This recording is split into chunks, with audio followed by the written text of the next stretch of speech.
ব্যাপক হারে বাড়লো দেশি পেঁয়াজের বাজার। প্রিয় দর্শক, গত একদিনের ব্যবধানে পেঁয়াজের বাজার ঊর্ধ্বগত হয়েছে।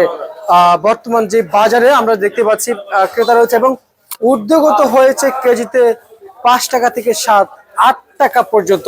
প্রিয় দর্শক, এ বিষয়ে আমরা ব্যবসায়ীদের সঙ্গে কথা বলবো এবং পেঁয়াজ যে দাম কি সামনে আর কতদিন বাড়তে থাকবে সেটাও জানাবো। আসসালামু আলাইকুম। ওয়ালাইকুম আসসালাম। কেমন আছেন? আলহামদুলিল্লাহ ভালো। সবার আগে আমি আপনাকে একটা প্রশ্ন করতে চাই। গতকালকে আমি প্রায় কয়েকজন কৃষকের সাথে কথা বলেছিলাম। গতকালকে ওনারা যখন বাজার 28 টাকা থেকে 30 টাকা ছিল, তখন আমাদের কৃষক ভাইরা দাম চেয়েছিল 40 টাকা থেকে 45 টাকা। যখন গতকালকে 45 টাকা বাজার হইলো, তখন আমাকে বলতেছে ভাই আমাদের 80 টাকা থেকে 70 টাকা হলে ভালো হয়। আসলে এটা এইভাবে যে চাওয়ার কোনো যুক্তিসঙ্গত যাবা 80 টাকা 70 টাকা পেঁয়াজের বাজার হওয়া অস্বাভাবিক এবং ভোক্তাদের জন্য ক্ষতি হবে।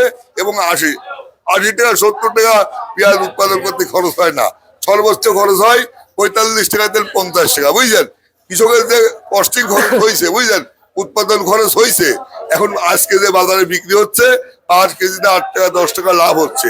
এরকম দামও যে কৃষক অতীতে পাইতো, তা কৃষকের ছেলে মেয়ে আজকে লেখাপড়া শিখতে পারতো, কৃষকের ছেলে মেয়ে আজকে ভার্সিটি ভর্তি হতে পারতো, কৃষকের ছেলে পেলে আজকে অনেক উচ্চ পর্যায়ে চলে যেতে পারতো। এবং বাংলাদেশের 90% কৃষক পেঁয়াজে, রসুনে, আলুতে পর্যাপ্ত পরিমাণ লস খাইছে এবং তাদের মেরুদণ্ড ভেঙে গেছে।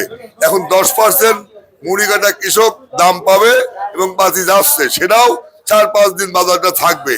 এই আজ থেকে শুরু করে 2 রোজা পর্যন্ত বাজারটা থাকবে। তারপরে হালি পেঁয়াজ আমদানি হবে, মুড়ি কাটা প্রচুর আমদানি হবে, বাজার আবার পড়ে যাবে। আচ্ছা, আমি আপনার কাছে জানতে চাই, গত যে 2.5 মাস থেকে 2 মাস, প্রায় আজকে 2 মাস 2.5 মাস যে গেল, এই পেঁয়াজের বয়স হইল, মুড়ি কাটা পেঁয়াজের 2 মাস 2.5 মাস যদি 50 টাকা থেকে 35 টাকা কেজিতে দাম পাইতো, আগামী বছর কৃষক কি পরিমাণ পেঁয়াজ আবাদ করতে বলা যায়? ওই 50 টাকা 45 টাকা বলে আবাদ কমতে হতো না, কিন্তু তাও তো পাই নাই, পাইছিলি 30, 32, 35, প্রায় 3 মাস একটানা। বুঝছেন, তার জন্য কৃষকেরা অর্থনৈতিক ভাবে অনেকটা পঙ্গু হয়ে গেছে। আর পেঁয়াজ উৎপাদন করতে যে শ্রম লাগাছে, শ্রম বিতা হয়ে গেছে, ব্যাংকে লোন দেনা হয়ে গেছে এবং ইতে আপনার সারের দোকানে দেনা হয়েছে, জমি লিস্ট লেসে সেখানে দেনা হয়েছে, প্রত্যেক জায়গায় কৃষকেরা দেনা হয়ে গেছে। এর 3টা ফসলের কৃষকেরা বেশি দেনা হয়ে গেছে। একটা পেঁয়াজের কৃষক, 2 নম্বর রসুনের কৃষক, 3 নম্বর আলুর কৃষক। এই 3টা কৃষক পর্যাপ্ত পরিমাণ লস খায়, তারা দেউলিয়া হয়ে গেছে। এখন আগামী দিন আমাদের যে প্রধানমন্ত্রী আসতেছে, উনি ঘোষণা করছে যে কৃষি লোন, তাদের 5,000 টাকা পর্যন্ত কৃষি লোন আছে, কৃষি লোন সহ ইন্টারেস্ট সহ মওকুফ করে দিবে। বুঝছেন, আমি যদি গেলে মাননীয় প্রধানমন্ত্রী যে আসতেছে, উনি হলি কৃষকের বন্ধু। উনার বাবাও ছিল কৃষকের বন্ধু, উনার আম্মাও ছিল কৃষকের বন্ধু। বুঝলেন, উনারা একই ফ্যামিলির থেকে, শহীদ রাষ্ট্রপতি জিয়াউর রহমান প্রেসিডেন্ট ছিল, তার ওয়াইফ খালেদা জিয়া ছিল 3 বারের প্রধানমন্ত্রী, এইবার তার ছেলে প্রধানমন্ত্রী হলো তারেক জিয়া। বুঝছেন, একই ফ্যামিলির 3টা প্রধানমন্ত্রী রাষ্ট্রনায়ক হওয়া, এটা পৃথিবীর নজির খুবই কম।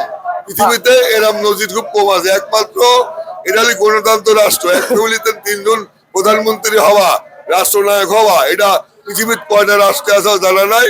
তবে যেসব দেশ আপনার দেশ, ওই আপনি প্রেসিডেন্সিয়াল দেশ, ওইসব দেশে প্রেসিডেন্টের ছেলে প্রেসিডেন্ট হয়। বুঝলেন, রাষ্ট্রপতির ছেলে রাষ্ট্রপতি হয়, কিন্তু গণতন্ত্রের রাষ্ট্রে একই ফ্যামিলির থেকে 3 বার রাষ্ট্রনায়ক হওয়া, শহীদ রাষ্ট্রপতি জিয়াউর রহমান হলো দেশের প্রেসিডেন্ট, উনার ওয়াইফ হলো 3 বারের প্রধানমন্ত্রী, উনার ছেলে হলো প্রধানমন্ত্রী। একই ফ্যামিলির 3 বার রাষ্ট্রনায়ক হওয়া, এটা পৃথিবীর নজির খুবই কম, আর এরকম নজির আছে বলে আমার মনে হয় না।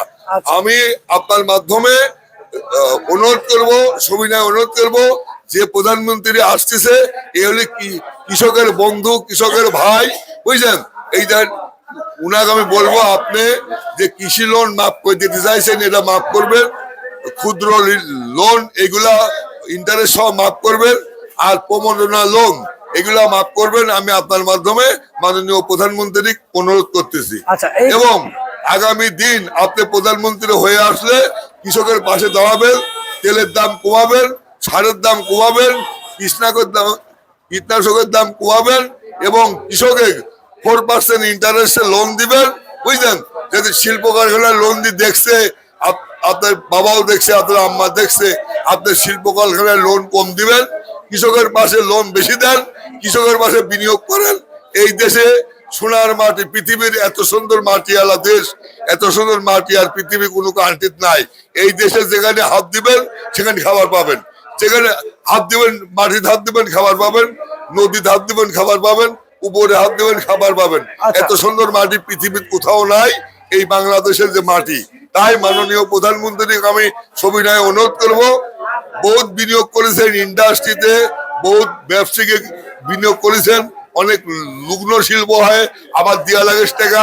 আপনার 18টা ব্যবসায়িক, বড় বড় ব্যবসায়িক কোটি কোটি টাকা লোন নিয়েছে, এক থেকে 100 কোটি টাকা লোন উঠাইছে, পরে দেউলিয়া হয়ে গেছে। এইবার আমি মাননীয় প্রধানমন্ত্রীকে অনুরোধ করব, কৃষকের পিছে বিনিয়োগ করেন। এই দেশে কৃষিপূর্ণ দেশ, এই দেশে কৃষি বিপ্লব ঘটান। এই দেশে কৃষকেরা 19টা রাষ্ট্রে কৃষি পণ্য বিনিয়োগ করতে পারবে, রপ্তানি করতে পারবে এবং বিদেশ থেকে এই কৃষি পণ্য রপ্তানি করে কোটি কোটি ডলার আমদানি করে এই কৃষকেরা ডেভেলপ হবে, এই রাষ্ট্র ডেভেলপ হবে। আপনার সুনাম গোটা পৃথিবীর বুকে আপনার সুনাম অর্জন হবে। আচ্ছা, একটু জানতে চাই, আপনি তো বলেছেন যে 8 টাকা থেকে 9 টাকা বাজার বৃদ্ধি রয়েছে, কৃষকের 10 টাকা 8 টাকা লাভ হচ্ছে, কিন্তু আজকে কত টাকা তাহলে মান বেড়ে বিক্রি চলছে? আজকে বিক্রি হচ্ছে আপনার পেঁয়াজ বিক্রি হচ্ছে 52 টাকা থেকে 55 টাকা। পেঁয়াজ বিক্রি হচ্ছে 52 টাকা থেকে 55 টাকা মুড়ি কাটা জাত। আচ্ছা, এবং হালি পেঁয়াজ বিক্রি হচ্ছে 50 টাকা করে। হালি পিস সীমিত আকারে আমদানি হয়েছে। আপনার এই বাজারটা 55 টাকা 60 টাকা, এই 52 টাকা বাজারটা এক সপ্তাহ থাকবে। এই রোজার 2-3 রোজা পর্যন্ত থাকবে। তারপরে হালি পেঁয়াজ আমদানি হবে, বাজারে পর্যাপ্ত পরিমাণে আমদানি হবে। মুড়ি কাটা হালি একসাথে আমদানি হলে আপনার বাজার সহনীয় পর্যায়ে চলে আসবে। আচ্ছা, তাহলে দেশি নতুন রসুন কত বিক্রি চলছে? দেশি নতুন রসুন যেটা এক সপ্তাহ আগে 70 টাকা ছিল, 50 টাকা ছিল, সেটা আজকে 90 টাকা থেকে 100 টাকা। আর পুরান রসুন যেটা 90 টাকা ছিল ওটা হয়ে গেছে 100 টাকা। এবং আলু যেটা 12 টাকা ছিল এটা 14 টাকা হয়ে গেছে, যেটি 10 টাকা ছিল এটা 12 টাকা হয়ে গেছে। এর প্রধানত কারণই হচ্ছে মাহে রমজান উপলক্ষে, বুঝলেন, পর্যাপ্ত পরিমাণ 3 মাসে যে পণ্য ব্যবহার হয়, এই রোজা উপলক্ষে পেঁয়াজ, রসুন, আদা, আলু এগুলো সেই ব্যবহার হবে, যার জন্য প্রচুর বেচা কেনা, বুঝলেন, প্রচুর বেচা কেনা। দামও 10 টাকা বেড়ে গেছে, পেঁয়াজের উপরে 10 টাকা বেড়ে গেছে, রসুনের উপর 20 টাকা বেড়ে গেছে, আলুর উপর 2 টাকা 3 টাকা বেড়ে গেছে। তাহলে সামনে আমরা কি আরো একটু বাড়তি দাম পাবো? হ্যাঁ, বাড়তি দাম আগামী 5 দিন পাবে। এ ব্যাপারে আমি অনেকটা আশাবাদী, 95% আশাবাদী।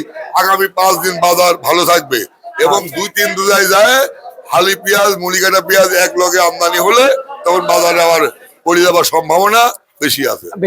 আচ্ছা, বুঝতে পারছি। ঠিক আছে, আপনাকে ধন্যবাদ। এই ছিল আজকের সর্বশেষ ভারত তালিকা। আপনাকেও ধন্যবাদ।